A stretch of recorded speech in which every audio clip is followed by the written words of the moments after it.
I mean, it'll just be in the spur of the moment. It's like they left reality and they did something fantasy, and now they can't take it back. Right? It's like I brought fantasy into reality, and these two don't jive. It'll be that. And so then it's like, take it back to fantasy and get it gone, because it doesn't live where we're supposed to live. Well, fantasy can be, gambling, where I've seen, sometimes we've gone up to Hinckley. It's been a long time. I don't even think they have their buffet going yet. I don't know. Do they? Oh, girl, why are you telling me this stuff? So we've gone up there for they like have crab leg night or whatever, and Vern likes all that, and so we'll go up there. But I remember waiting. You had to wait in lines, and I saw a guy come out. He was an older gentleman, and he had a cup you'd collect your coins in, or you keep your coins in, or whatever, and you could tell he lost. It was a feeling of almost like absolute sorrow, or to the point of almost suicidal ideation. And he was doing this with the cup, and all of a sudden he dumped it out in his hand, and he looked at it. It was his wedding ring. He was debating all kinds of things in that moment, which means before that, he was in fantasy. Now, I'll tell you, the way that gambling machines are set up in casinos, they study us like rats, right? They're not going to like put him out in a sunny area with a porch, and it doesn't feel the same, right? It's kind of like bars have to be dark. Like, why? Why do they have to be dark? We don't know, right? But there's just a sensation that comes from that.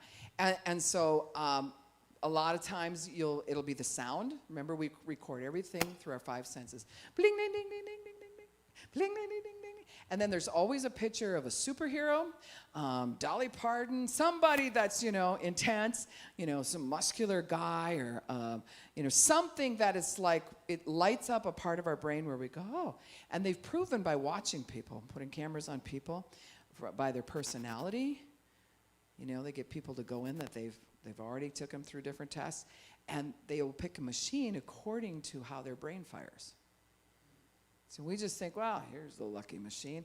No, I'm actually drawn to that because of the lighting, because of where it's situated. It might be sandwiched between two other machines, and I feel engulfed in that moment. I mean, it could have all kinds of different reasons to it. Then they keep the lighting in such a way where when you sit in front of it, and when you're away from it, you go, there's a machine. When you sit in front of it, you can go into the machine. You can be so into it. And it's so atypical. There are so many people that are spending their retirement by wearing diapers so they don't have to leave the machine. And they'll sit there because they know if they play it for so long, it's going to get luckier and luckier. And there goes their money, right? And the depression and everything that comes out of that is crazy. But they'll still try the fantasy, trying to escape the reality. Maybe their kids have left. Maybe they feel misplaced. Maybe they want to feel younger. There's something there that is like, why are we blowing our money like this? Now, my husband and I, one time we did $5, and the next time we did $20. And then we just both laughed and laughed. We were like, this is crazy stuff. It felt violating to us to just steward our money in a way where it was like, there goes $20. I got nothing to show for it. That doesn't feel good to us.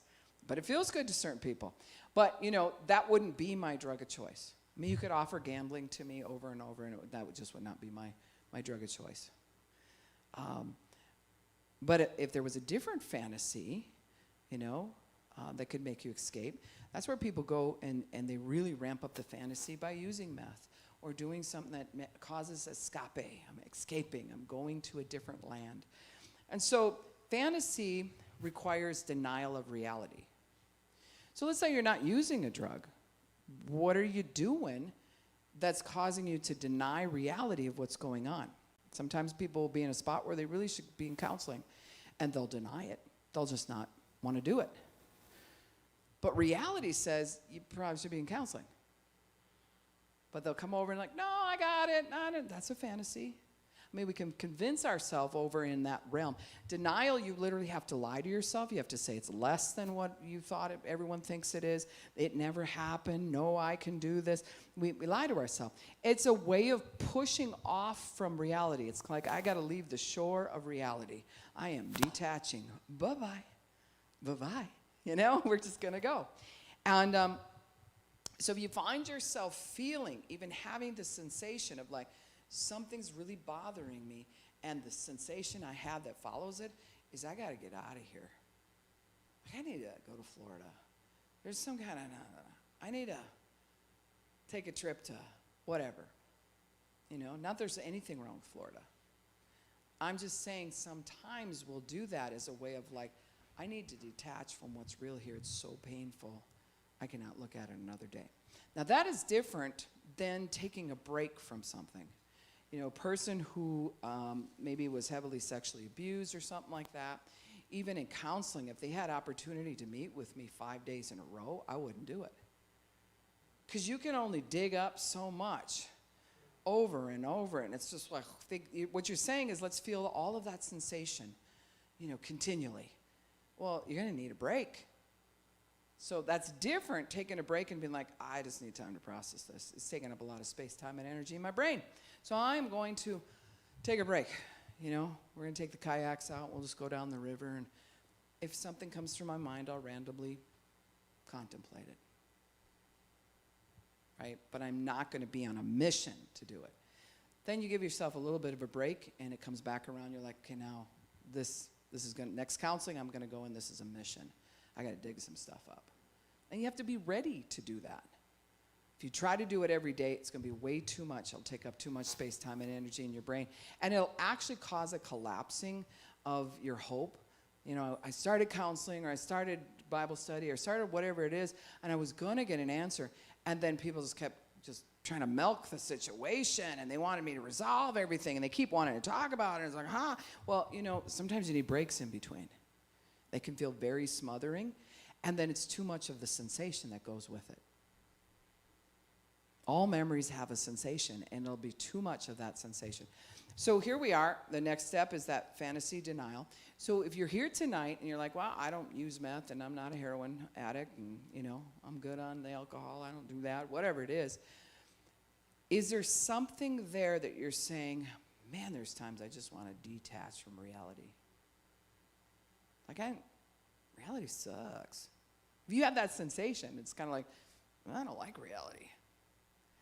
Well, we can all say we don't like a day or some time or the thing we're going through, but still keep after it. It's a different thing when you start to detach. You're like, I'm actually leaving me. You're either going to come over here, reality, and come over into my fantasy, or I'm leaving you. It's just a whole like tearing feeling inside of you that it's just like, I got to leave me behind. I don't even like hanging out with me. Me tries to bring up stuff. Me tries to let me know memories. Me is always talking about things that need to be resolved or trying to problems. I'm tired of me. So then we'll try to escape, right? We're going to get away. And then we're in that spot where we're pushing away and we detach. Now, when I did years of foster care, I learned a whole lot. And one of the things I learned with attachment disorder is if a child starts to attach to you and they know it's time for them to go back to their family or something like that, now they've attached. So they're like, great, now I've attached and now I have emotions about this. So within the next couple weeks that they're supposed to leave and go back to their parent or whatever the situation is, they get sassy. And it's like, you guys have never cared about me. And you blah, blah, blah, blah. Well, they'll attack you because they're really saying, I attached, and now I'm going to have to go back into that kind of pain, and now I'm just going to have to push off from you, right? And they will push you away. And, the kids who push the hardest are the ones who have contacted me and said, I'm so sorry. I needed you, and I just didn't know what to do with that. They're adults and have kids and everything now, and they're processing this, and they're like, it hurt so bad when I had to leave your home. Because that was their first safety. That was their first revelation of Christ. That was their first all kinds of different things. So they wanted out, right? Because they had to detach from it, because if this keeps going really good, I am going to be in such grief when I leave. So I just got to cut it and run. So sometimes if we didn't see relationships work out right, or we've had a lot of bad experience or whatever, and now maybe we're getting close to someone or a church or, you know, a group or something like that, and it's like, yeah, I don't do attachments. I know how to do detachment, but I don't do attachment. Will be the sensation, and it'll give this icky feeling. Remember I said the spider sensation?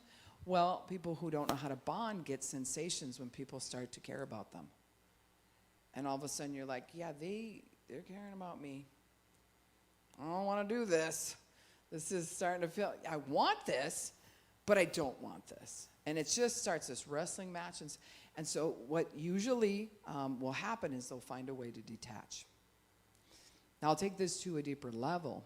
Anorexia, bulimia, cutting, pulling hair, scratching until your arms bleed, those types of things, pulling your hair out, being a picker. Hospitals call it a picker, you know, where you're picking your well, you probably see this at your work, you know, you're like, what did you do to your toenails?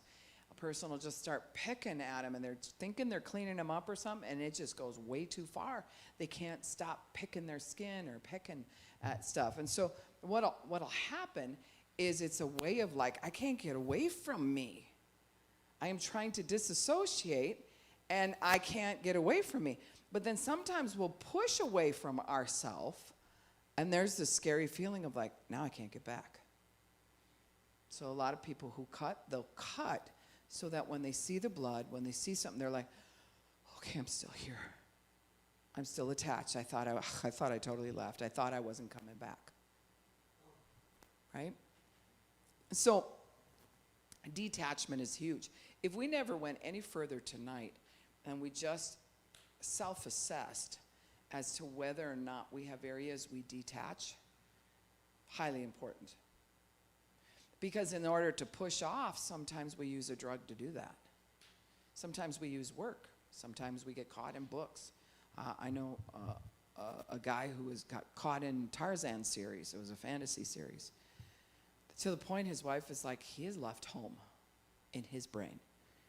This is the third time he's reading this series, and I can't, like, he's gone. The kids are fighting everything. There's almost in a trance. So the thing is, it's not the book. There's something that we're using the book to push away, and now I am the character in my mind, and I'm gone in this.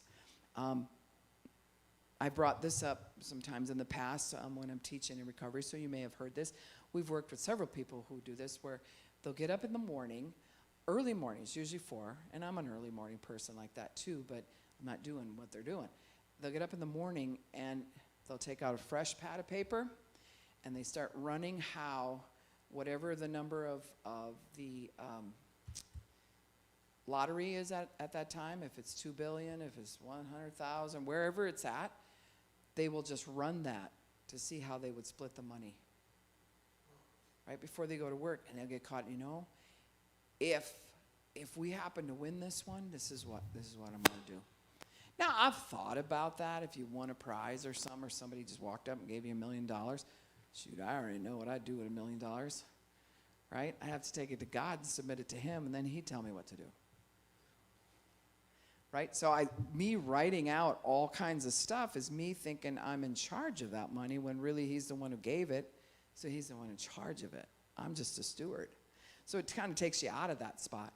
But they would run the scenario, and they would run the numbers, and they'd have them all. Then they'd get back, and they'd talk about it again after work, and it's like, no, I think we should move that 100,000 over to this person that we were going to fund, because I think they need that more. And it's like, you don't even have the money. They were struggling to pay their own bills, but they would get caught in this fantasy talk as a way of pushing away from the hurts that are really right there in front of them. It's totally different, once again, than saying, I need time to think, I'm going to go fishing. That's totally different, right? But if all of a sudden fishing is everything, and and they got this new lure out, and and it's almost like you're obsessed with it, well, now you're pushing off something. You're pushing away to try to, really emphasize something as a way of escape or escape. So So now we go from fantasy or denial, which also includes disassociation, which means I'm not going to associate with me that I don't like. I don't like me. I don't like to talk about me. Don't ask me questions about me. Okay? I don't like to remember things about me. I don't want to talk about me's future. Just leave me alone. Leave me alone. So I will do that. And then we'll just get in a work mode or we'll get whatever. But this is where people will then, once again, it gets triggered all over again. What? Loneliness will get triggered all over again. Because we're detaching and we're pushing people away, so naturally we're going to be alone. Which is why we're upset to begin with. So we're trying to get away from loneliness and we're creating more loneliness. It can go with anxiety, it can go with all kinds of different things. We can create that world. So then we move on to, from fantasy to temporary relief or relaxation. So a lot of people use pornography for temporary relief, right? Or they'll get involved with people sexually or whatever. They don't even know their last name or whatever, but it's temporary relief. And, you know, society will say they're a pig or they're whatever. They're escape. People who really have this obsession with it, they're escaping into a fantasy. You know, when I take people through dealing with pornography in a way where, you know, the addiction part of it, they'll many times in counseling will tell me what they've done. Okay, yeah, whatever. All right, I want to hear it, but it's not the big deal. It's the fantasy about how they acted out is what I want to know. Who were you when you were acting this out? Why did you choose this person, this picture, this whatever? There's a whole storyline to it. It's not everybody's like the same. They're like, yep, here's the chick, and I'm the guy, and this is how we do this.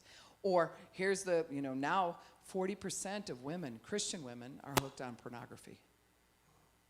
40%, right? They're hooked on it for a different reason than guys are hooked on it. Guys many times are trying to feel like I can control something, like you know, I'm looked up to.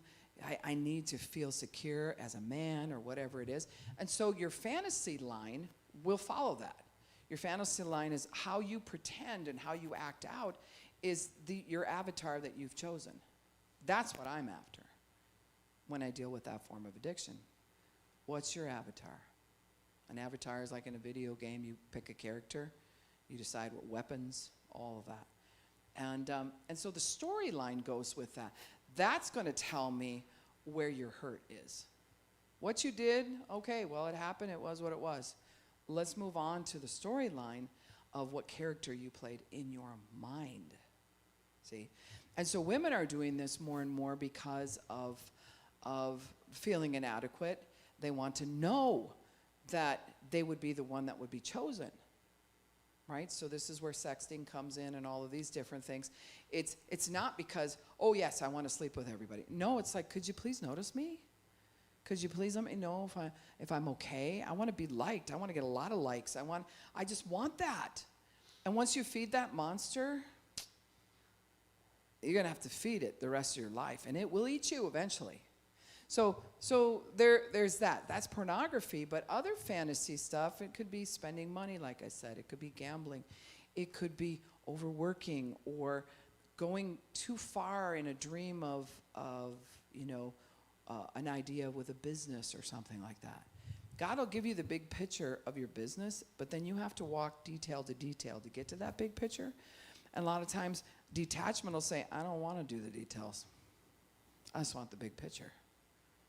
By golly, I'm gonna buy the black Suburban that goes with this, because that's what they show on TV a lot of times. You have to have the black Suburban, right? If you really, and they pull out, or whatever the car is that would say you're the CEO of some company or someone's driving you or whatever, but you can't make the payment on your little house that's 100 years old,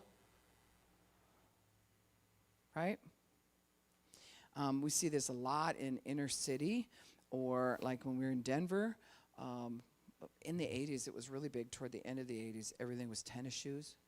Like your kids went to school and they did not have the right shoes, they would get mocked and teased. And so then it became this thing of like, well, my shoes got to outdo you. Do you have Jordans? Because I have Jordans, and it got to be like that. But, a lot of them were spending $100 back then on a pair of tennis shoes, and it wasn't for comfort. It was so that they could feel that they were at a place that they were really not at. I don't want to be teased because maybe my parents don't have the money to buy these shoes, but somehow they did it, and we really ate trashy food for the next month. See, we're forfeiting one thing to get the other. And so teaching children reality is reality. If you don't have the money for something, it ain't there now is what you should tell them. But let's believe God for it. We don't give them a big speech about how we don't have the money, and we talk all this poverty talk to them and train them in poverty. They don't need that. But they need to know, hey, it's not here right now, but you want that? Let's believe God for it, and let's work for it. Let's create avenues. Let's look for avenues. Where could we do this? Right? I had one young man. We ended up adopting him, but he was not well taken care of. His mom was heroin addict and just would pass out for 2-3 days, and he'd be eating food with bugs in it and all kinds of different things as a little kid. Well, he never had the clothes that fit him right. So, when he showed up, it's like, I don't know where he got these pants, but they were like this much too long, and then they're dragging on the ground, and his toes were sticking out of shoes and all this kind of stuff. And did we have the money to fully furnish him? They give you a little stipend or whatever that they were at the time. You're like, well, okay, this has got to take care of all these different things. But we got it.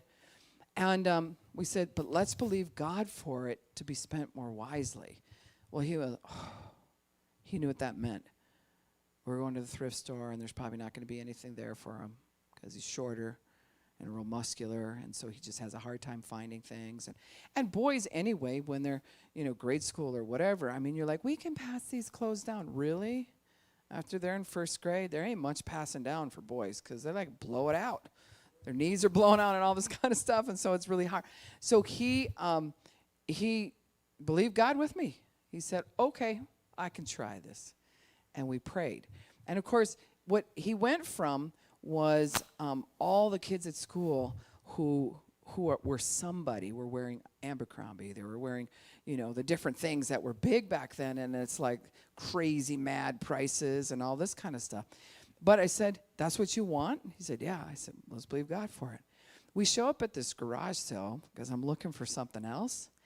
And this lady, all the clothes still had the price tags on it.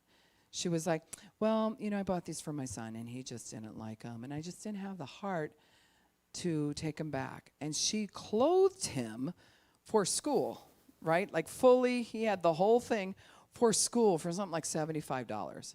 And he just kept trying the clothes on and moving from one set of them to the next or whatever, and they all fit him just right. Like, what are the chances of that? And so there is something about him still saying, see, but this is still where we're at financially. But God will make a way where there seems to be no way. When I go make a way, I've entered fantasy. We'll just borrow, and I'll just, now you're in a fantasy. Come back over here to what's real and ask God, what would be okay to believe you for? Put it in my heart, Lord God, and I'll believe you for that thing that sounds crazy, but you're going to do it. I'm not doing it. I'll stay, I'll do my job, I'll work, I'll whatever, but you're going to bring it to pass. That's when you're going to see the miraculous. So temporary relief and relaxation, when we come down off of that, whether it's we ate half a cake or, there's all kinds of different things that we do, watch too much TV, that's when we go, great, what a loser am I. That's when shame and frustration hits. And remember, there's a difference between guilt and shame. Guilt is, if you're guilty of something, you actually did it, right? So something you have to own and get forgiveness for and take care of. Shame is a different cat. Guilt is what you've done, and shame tells you, no, this is who you are. and it points its finger at you, go, no, this is who you are. You're that loser. You're the one who can never pull anything off. Remember, and it doesn't tell the truth. It doesn't say, well, you were in fantasy. It'll say, remember the dream of your heart? Where's that dream now? See, because we fall off of that. We feel dirty. We feel, icky. And I just don't, I mean, even a stranger now, I have such a strong belief if somebody says shame on you or you should be ashamed of yourself, I almost can't control it. I will correct a person. I was like, oh, there's no need for shame on that person. Right? Because I want them to stop and think about what they said.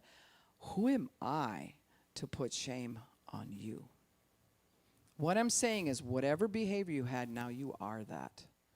And it's going to be hard for everyone to think of you any different because that's who you are now. You should be ashamed of yourself. Shame does not bring about repentance. Guilt can. Guilt is where you get convicted and you're like, oh, I know I did that. I should not have said that. Okay, all right. And then the part that's so freeing with guilt is the word forgiveness means a great sending away. So you ask forgiveness and you literally can feel that like, okay, I dealt with it. The memory of what you did is there and you got to figure out how to close that out. But you can feel that like, no, I took this to God. I am forgiven. And even better is if you have opportunity to go make it right with whoever or whatever it was. You took money, you did whatever. Go make it right, and that'll take the load right off you. Shame, try to get that. How do you get shame off of you? Get off me. No, shame says, no, this is who you are. Look at you. You're that person. You had these behaviors. Remember, that's why all these triggers, really is what it's telling you, that's why all those traumas happen to you, because you're this way. And it'll just smash you down, and then boom, right after that, condemnation and guilt will happen. And then you will start thinking of things maybe that you did willfully participate in, but you won't reach for forgiveness because the shame will say, no grace for you. Right? There'll be no grace for you. You don't actually get to have grace. Shame will do that. It's a wicked, wicked thing. This is why in Proverbs it says that first will come shame and then will come pride. Because we can't seem to get forgiveness, then we will say, that's fine. I will rise up. See me? I don't need any of you. I'm better. And then we'll do something that's just trying to prove that we're okay. You fall off of that cliff, you'll face plant pretty hard. And then the devil will take that condemnation and guilt and just stab you right in the heart. I'm pretty graphic when I give illustrations. I watch too much of Braveheart and stuff like that. Anyways, just so you know. Anyways, so condemnation and guilt. Now, then after that comes paranoia, fearful, hidden isolation. If you're caught in any of these here tonight, or you know someone that is in it, you might pick out the one behavior, the one temporary relief. They're in this, they're seeking that. Well, then you have to know something is triggered in them. Something was a fantasy. They're detaching. They're on the run. They're trying to get away. People, it starts many times as early as 40, where people will start detaching from the fact that they got wrinkles, right? Things are sagging and dragging and can't run up the hill as fast as you used to. And so they will detach from that by doing some things like they did when they were young. But it's considered by everyone walking there, watching, it's like they're just acting really crazy. Like, why are they out doing this? Or they'll go get high and pretend that they're younger than what they are, instead of embracing the power of the age that they're at. See, it's crazy. Somebody asked me, it was, probably a couple months ago, they said, if you could go back to being 20 years old, would you? I'm like, nope. No. My 20-year-old self, no. That was a lot of work. That was a piece of work. We could say it like that to my 20-year-old self. And so, but then you can get rid of the gray hair and the wrinkles and the weight. No, man, you just go back and you be 20. No. I'm at a powerful spot in my life. productivity is just starting to be at its finest. Right? So I'm going to ride this wave with grace and whatever. And you actually get to a point, too, you're like, not that you don't want to take care of yourself. You shouldn't get to that point. But you really do. It's like, who cares? Okay, who cares? At 20, you're like, oh, my gosh, I didn't have makeup on. So-and-so, the mailman came to the door. I mean, people get like that, right? You know, so, or there's some kind of big production that happens because you're 20 or you're 18 or whatever it is, and you're trying to project yourself. And now I really don't care what people think. Right? That's why you get these grandmas that are 90 and they're driving down the highway. They kind of earn the right for you to have to pass them. They've been here the longest, right? They're older than you. And they don't really care. So I'm just saying, they're not thinking like a 20-year-old. So there's something about us trying to embrace the past can be a fantasy. Trying to relive the glory days. Or feel like we have our own stomping ground, and all these terms that we have that were big. You know, it was big where you went when you were 15 to 20 years old, right? Then you get older and you've been to Europe and back and going over, and it's like your little hometown. You're like, look at that little thing. You start to realize this is a little place in the middle of nowhere. But when you're a kid, it feels really big. High school, you're dragging Maine. It's like, woo. Takes all of like 30 seconds and you're through it. But it's big. So your brain changes also. The neuroplasticity in your brain expands how you think about things. So when we get paranoid, we're actually paranoid about this cycle happening again. We're afraid of ourselves, which makes us afraid of others, because we can't predict what we're going to do. We know, don't trust us. Because remember, this is what you did. This is what you participated in. Now I don't trust me, so it's best I go away. I just probably should stay in isolation. And then we start getting paranoid. And then to get out of that, how many of you just love being alone all the time? Well, there's going to be a point where you'll reach, you're like, I'm fed up with this. I got to do something about this. So instead of getting counseling, or instead of being part of a group like this, instead of moving ahead, getting prayer, reading the word, doing something like that, we're like, no, I know how to deal with me. I've been dealing with me for a long time. And we show up almost like the father or the mother to ourselves. You know what, I about had it with you, and you're going to get a whooping. Right? And we talk to ourselves like that. And we'll set our goals like, now this is it. We're not going through this cycle again. And if I have to tell you one more time, right? And then we set up punishments. We'll punish ourselves at this point because we're not going to allow this trigger thing to happen again. We'll take things away from ourselves. We'll beat ourselves up. Sometimes we'll think when we're angry, if we talk trash to ourselves is going to go, thanks, you've shamed me enough now. I'm really motivated. You know, and now I just really feel like getting free from my addiction to sugar. Or whatever it is. And it doesn't work that way. So the punishment is built on the grieving that goes. I could take the grief cycle and put it right around here on this. Because when something is triggered, shock. Right? Bargaining can happen when you're in the fantasy stage. Well, maybe I should just. I know what I could do different. And then God would have to. See, we're bargaining in that stage. And then we come down to those bottom ones. That's when we're really angry. Why? Because we tried bargaining and it didn't work. And now we're really facing, I don't want to go back to reality. Reality stinks. And so we're mad. And then if we hit the paranoid and punish ourselves, it's because we never processed our emotions. On the side where you come around on the grief cycle, as you come around this cycle, you should be stopping the punishment and paranoia by allowing yourself to process your emotions and getting the help you need. And then right before you'd have to move back up into where the trauma is, you actually come to a point of acceptance. That's what brings grief to close. So there's grief wrapped up in this as it's going around.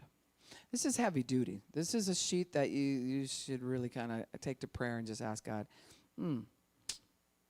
Where am I cycling in any of this? And am I grieving my childhood, grieving the loss, grieving being fatherless, motherless? What am I grieving that causes these traumas to just shock me all over again? And then I always end up bargaining with it. Now, there is one that's missing. A guy at Empower pointed it out to me. I didn't see it as missing. I see it as not being clear. When it says paranoia, sometimes I'm talking about this more from without drugs. But sometimes if you use certain drugs especially, by the time you get over into the paranoia, you actually can get into a manic state where it's like you're seeing and hearing things and experiencing things that everyone else is not seeing, hearing, or whatever, and it'll be reality to you. So paranoia is at a level of manic when that happens. So that's just a whole nother side to it. But if you look at what are you grieving, you're actually looking at what trauma. What did trauma tell you when it lied to you? Because that's what you're grieving. And that's what you don't want triggered all over it. I don't want to hear the lie again, because then when I hear it, I start to believe it, and then I start crying, or I get really mad, and then I go through the fantasy thing, and I go get drunk, or I go do this, or I leave the church, and then I'm back at the church, and then I leave the church. I mean, it's back and forth. It'll cause you to yo-yo in every area. And it's not like you have control of the yo-yo either. At that point, if you let go, it's like life will just do the yo-yo, and you're just like, wow, you know, and it's really hard. So we've gone around this. Now I just want to ask, and we won't go down the line, because anyone who knows their top 2 triggers, I can tell you, you can just volunteer to do it, but I can start by telling you top 2 that I had in the past would be abandonment. See, I had a lot to pick from, so I had to really hone it in. Like, which one of the 15 am I talking about? You know, so you got to kind of, do that. And so in the past, it would have been abandonment, which is akin to rejection. So if it looks like someone's pushing you away, then you're like, I know where this is going. I'm about to be abandoned, right? So I don't have that as a trigger anymore, but that would be top 2 that was. I actually would have to search quite a bit, and I'm sure probably on the way home I'll be like, oh, there's a trigger. I'm just not thinking of it right now. That would be my present top 2. But somebody jump in and tell me your top 2, just like I just did. Top 2 areas of trauma that trigger. Okay. Told you're crazy. Yeah.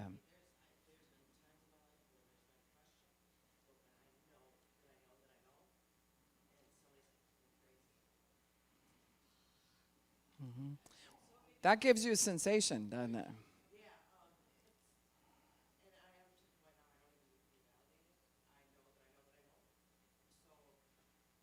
Yeah. Mm-hmm. Mm-hmm. I understand that. I had an area where I was accused of different things that I did not do, and it caused me to over-document everything. And then life will validate that you're doing these documentations because they come in handy. They're like, actually, I documented that. Now, I do take, like when I run Mission 61, before a person moves in, I take pictures of all the furniture, the whole room, or whatever. There's the room, right? So I know what furniture should be there when they move out, So there is some business things you can do like that. But it was almost like somebody said, one of my siblings, well, they do more chores than you, or whatever. And I'm like, excuse me? So I started documenting. I was watching them like a hawk, and I'm like, because I did not want to be lied about. And I will prove to you. And it was so inaccurate what was said. So then I laid that booklet down and said, this is this last week. I'm not doing anything different than what I've done before. And I didn't get validated. So that sent me around again. And it was at least say, yes, you are right, or that, yes, I can see this, or let's check into it, let's do something. But see, then it caused me to document more and write and tally things or whatever. So you can actually get OCD about certain things, obsessive compulsive behavior, that is like, I have to read all the paragraphs. I have to finish this or that because you're not going to be lied about. Who else has got top two? Top two. Ooh. Yeah. That one can be intense, huh? So is it tied to ignored? Is it tied to abandoned? Or does it send a message of like you're stupid or acceptance? Yeah, I would peel that onion and see what's at the core because that could go so many different ways. Mm-hmm. Do you have a second one?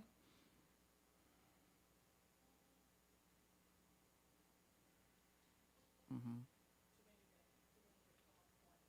Okay. Yeah. When we teach classes on abuse, one of the abuses that happens is called silent nighting. And a silent night will be the person that you just shared your deepest to, and they're like, whatever. Don't you want to talk about it? Mm-hmm. I got to go to work. I got to go here.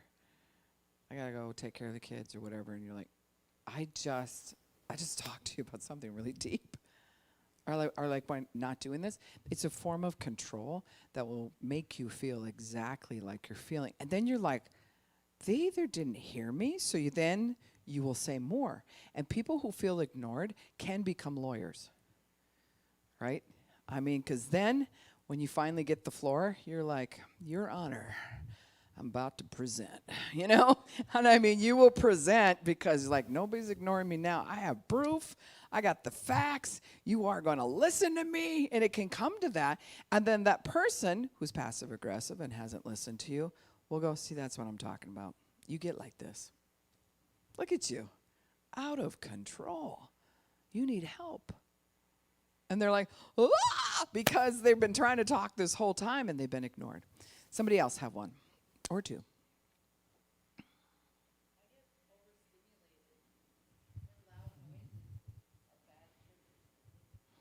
Okay. All right, so let's peel that onion and go a little bit. So let's say loud noises happen. What's the sensation that goes through your body?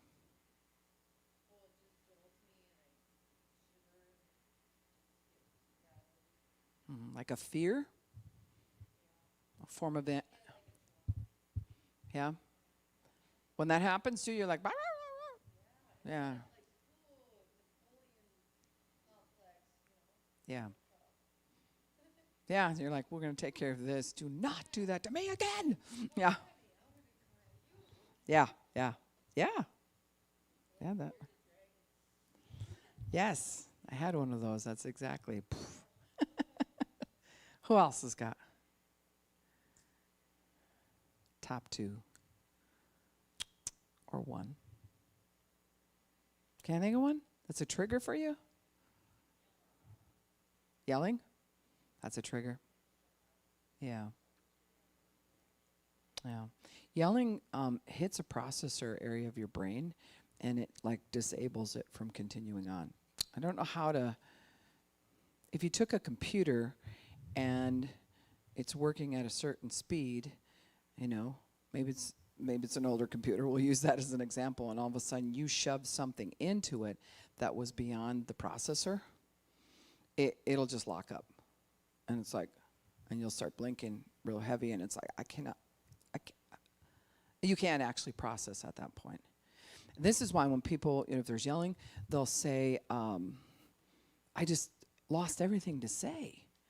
And then they'll be going to sleep that night, and you're like, I should have said this. I was trying to say that. And next time, though, okay, so we get in this spot. This is what I'm doing. You can prepare all you want, but somebody just talks loud like that. It's just like, and you blank out. What's another one? Someone else got? Do I need to trigger people so we can find out? No, I'm just kidding. Is it? Yeah, that is a trigger. Yeah. Mm-hmm.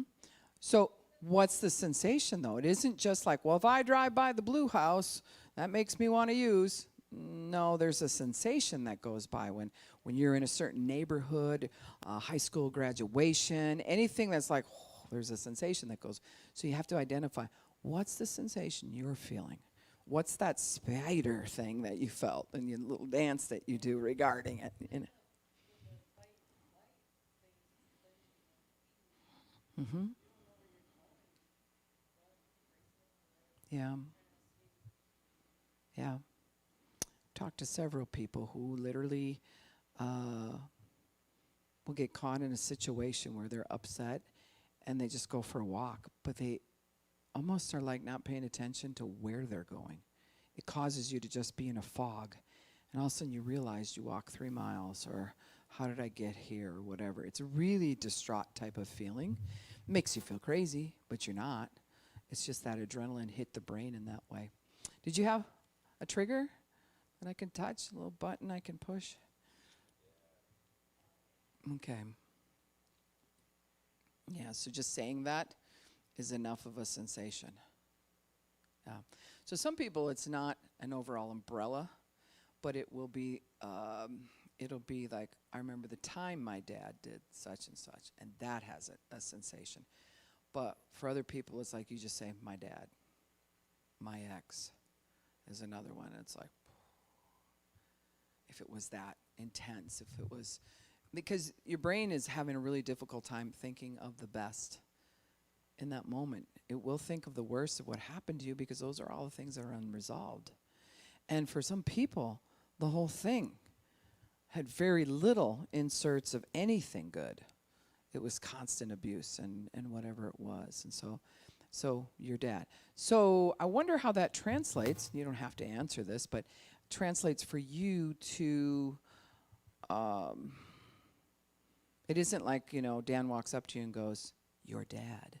And you're like, and you trigger, right?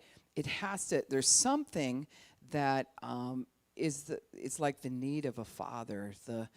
I wish my dad was here right now. Okay, I wish I'd have had a dad that would have, whatever. It can be all those kinds of sensations, or maybe the person was a yeller or something like that. That's how it relates to the phrase, my dad. That's what you have to dig into and go, where's the root? Because you see to the side here of the triggers, it says the cause or the root. That's what we're after, right? Molly pulled up when we were, Ari and I were pulling weeds out here, trying to get it ready. I thought I brought enough bags of those, what's it called? They're like a moss thing, or not a moss thing, the wood chips that you put down. Yeah, mulch. And so I was like, yeah, it's only going to take this many, and it's taking a whole lot more. I'm going to have to go back and get it. But we're out there pulling it up. But it's so frustrating when you pull the top of something, gets all over your hands, can even hurt your fingers, but you still don't get the root. It's like, come on, So, but that's the same thing with emotional things. You go through a whole big production to get the top, but you didn't get the root. And so you've identified the top. Like if you walk by that, it's like a weed sticking out. You're like, yep, my dad. See it? It's obvious. That one right there is my dad. But what's the root? What were you lacking? What was the trauma that gave you a message of lies to you? Let's do a couple more.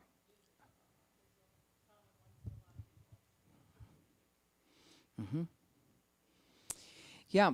In fact, if you're music-based, now some people aren't raised around music much. They'll have it playing in the background. They don't pay attention to the words or whatever. They're just like a beat playing in the background. But people who are very musical, are very music sensitive, and they can be Walmart and a song's playing and all of a sudden stop in their tracks, and it's like, oh, I remember the time.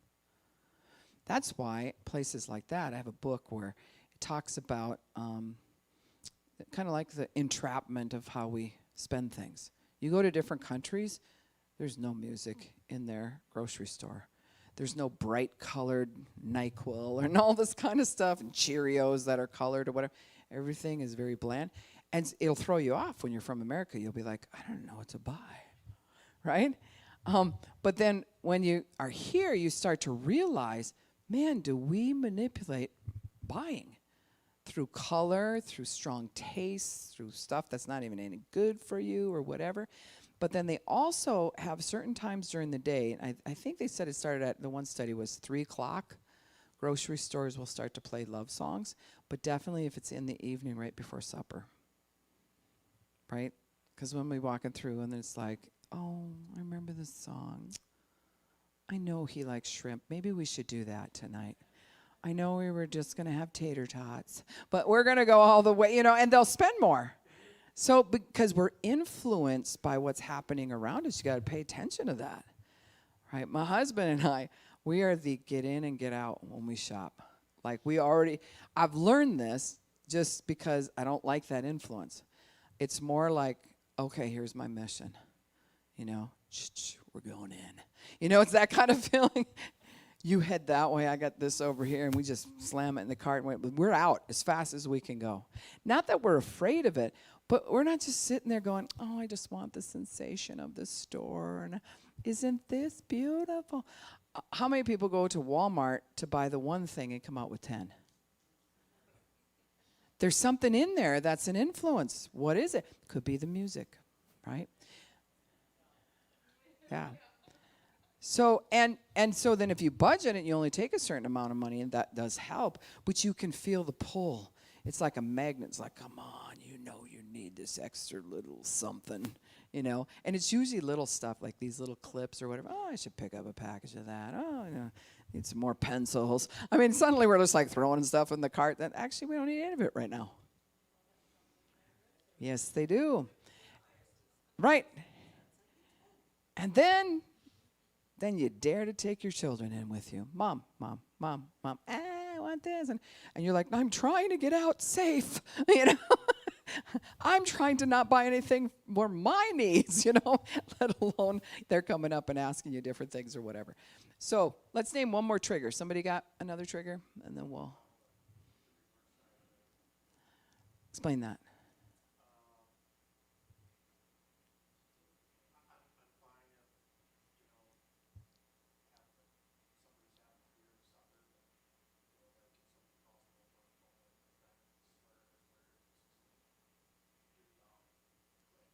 Yeah. So that goes back to your past. There's a person who probably alcoholism or something like that, and it's just, yeah. So you've watched alcoholism destroy people, and you're like, I cannot. No, stop, right? And you won't have a tolerance for it at all, which is not a bad side to that, except for if you take it too far and hurt the people. It's a behavior. You can hate a behavior, but you can't hate the person. But it's a hard mix at that moment because it triggers inside of you and brings up other memories of things. Yeah. Yeah. So remember, annoying, frustrated, anger of any sort, all those different layers, as a secondary emotion to the first thing you're feeling. It can make you feel like this is out of control. I hate when things are out of control. It's unpredictable. I don't know what. That's the way it was when so-and-so would get drunk. Everything was out of control. So that's the first emotion that you would have, and that's what ticks you off. So if you instantly get angry about something, you got to go to the root. The root is something deeper that you're about to pull out. It has a different name. It might say confusion. I hate the feeling of confusion. No, my life is this way. You keep this confusion out. I hate that feeling. So it can do that.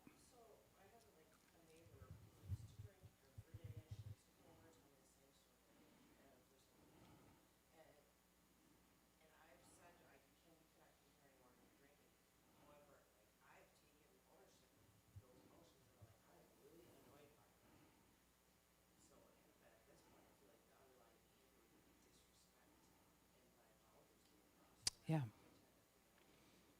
Yeah, and you can go, well, she's drunk. Yeah, she's not that drunk. She knows what she's doing. There's a draw that's coming over there. I mean, she's not totally incapacitated where she doesn't know who you are. So she knows what she's doing. Yeah.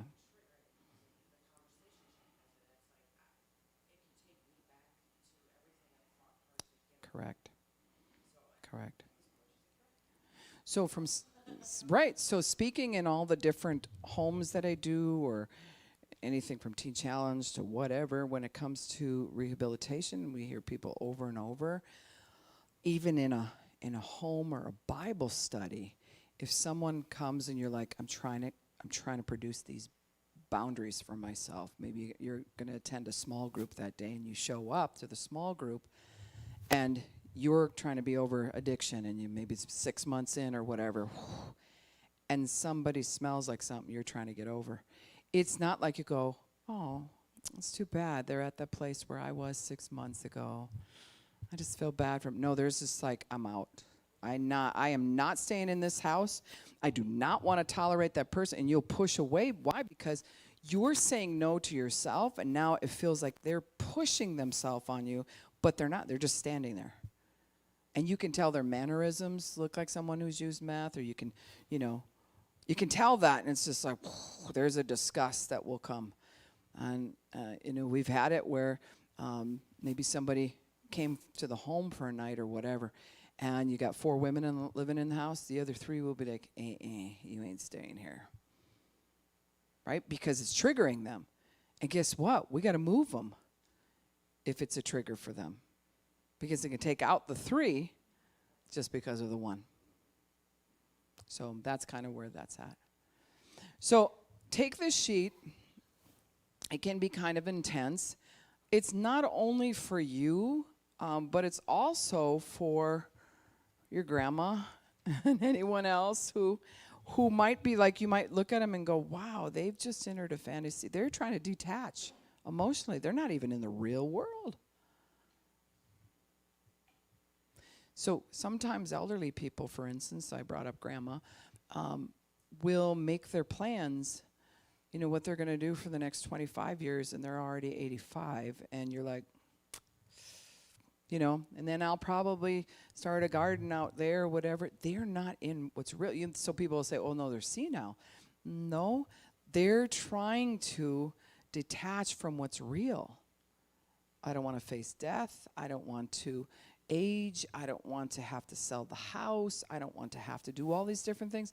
So I'm going to make plans as if none of it's happening. So anything like that where you start to detach, you'll enter a fantasy.